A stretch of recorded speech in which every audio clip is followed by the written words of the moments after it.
रूस और यूक्रेन के बीच पिछले 1.5 साल से युद्ध चल रहा है, जिसमें अब कई यूक्रेनी सैनिक रूस की सेना के सामने सरेंडर कर रहे हैं। सरेंडर करने वाले सैनिकों की संख्या 10,000 के पार हो चुकी है। यूक्रेन की सेना से हो रहे सरेंडर में एक स्पेशल रेडियो फ्रीक्वेंसी का जमकर इस्तेमाल हो रहा है। रूसी सेना के इलेक्ट्रॉनिक वॉरफेयर विशेषज्ञों ने रेडियो फ्रीक्वेंसी यानी टॉम 49.2 स्टैंडर्ड बनाया है। क्या बोला तूने? मतलब इलेक्ट्रॉनिक रेडियो फ्रीक्वेंसी 149.200 बनाया है, जिस पर किसी भी वॉकी टॉकी से संपर्क किया जा सकता है। रूसी सेना के सामने जिस भी यूक्रेनी सैनिकों को सरेंडर करना होता है, वो अपने वॉकी टॉकी से इस रेडियो फ्रीक्वेंसी पर कोड वर्ड वोल्गा के साथ संपर्क करते हैं। उन सैनिकों को सेफ रूट दिया जाता है और उन्हें सुरक्षित हथियार डालने का मौका मिलता है। रूसी सैन्य अधिकारियों के मुताबिक सरेंडर के बाद सैनिकों को ठीक से रखा जाता है। कई मामलों में उन सैनिकों को यूक्रेन में अपने परिजनों से संपर्क भी कराया गया, जिससे वो अपने परिवार वालों को बता सके कि वो जीवित है और रूसी सेना के पास सुरक्षित हैं। इस रेडियो फ्रीक्वेंसी का असर इतना हुआ है कि यूक्रेन के लोगों के बीच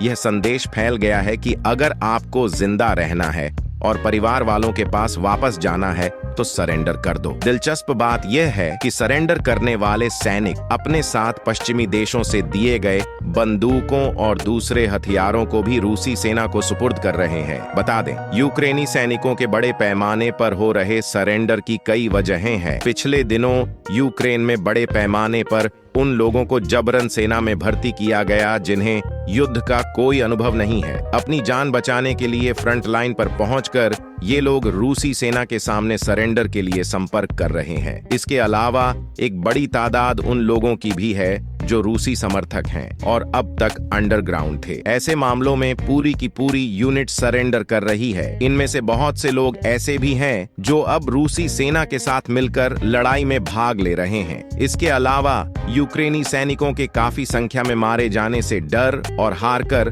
बाकी सैनिक जिंदा रहने के लिए भी सरेंडर को ही बेहतर विकल्प समझ रहे हैं।